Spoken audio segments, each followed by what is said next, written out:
Hello दोस्तों, मैं आप लोगों के लिए आज दर्द भरा कहरवा निर्गुण गीत लाई हूँ। आप लोग इस गीत को सुनिएगा और समझिएगा दोस्तों। आगे आप लोग गीत सुनिए। केहू नाई जाई तोहरा संगवा हो, कहनवा हमार मानिला। जहिया चढ़ के जइबा बास के पलंगवा हो, कहनवा हमार मानिला। जहिया चढ़ के जइबा बास के पलंगवा हो, कहनवा हमार मानिला। केहू नाही जाई तोहरा संगवा हो, कहनवा हमार मानिला। केहू नाही जाई तोहरा संगवा हो, कहनवा हमार मानिला। झूठ ही के साथी सब, झूठ ही के यार हो। झूठ ही के साथी सब, झूठ ही के यार हो। झूठ सब रिश्ता नाता, झूठ सब प्यार हो। झूठ सब नाता रिश्ता, झूठ सब प्यार हो।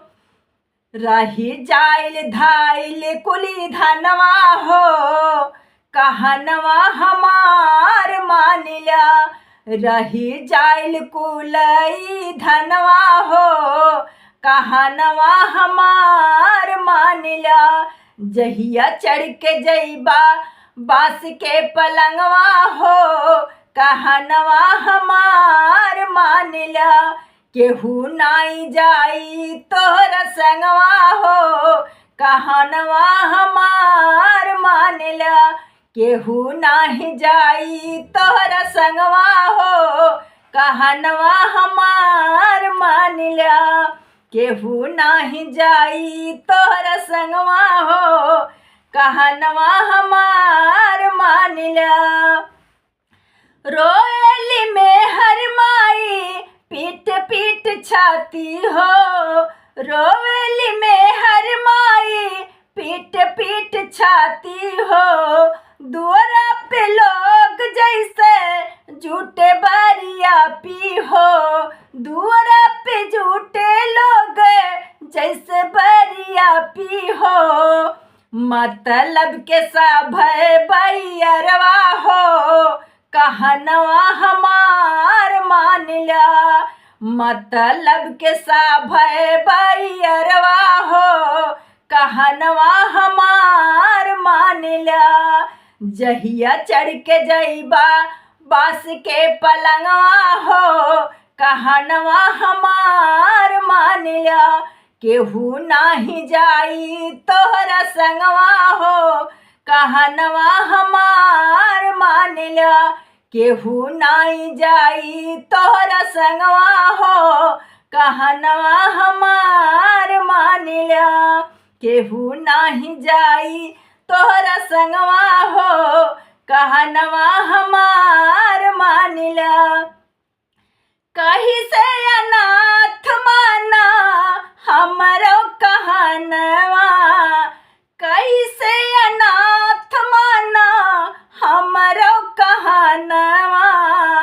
दिल की आवाज हमर सुनाए मनवा, दिल की आवाज हमर सुनाए मनवा।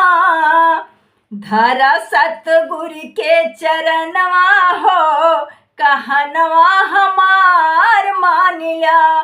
धरा सतगुरु के चरणवा हो, कहनवा हमार मानिला।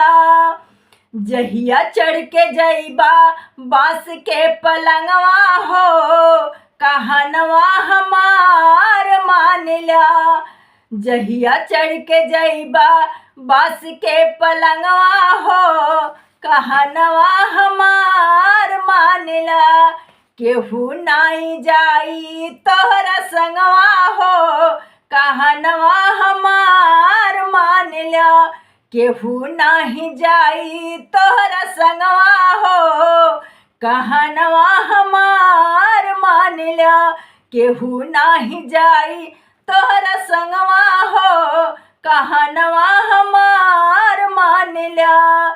जहिया चढ़ के जइबा बास के पलंगवा हो, कहनवा हमार मान ला। जहिया चढ़ के जइबा बास के पलंगवा हो, कहनवा हमार मान ला।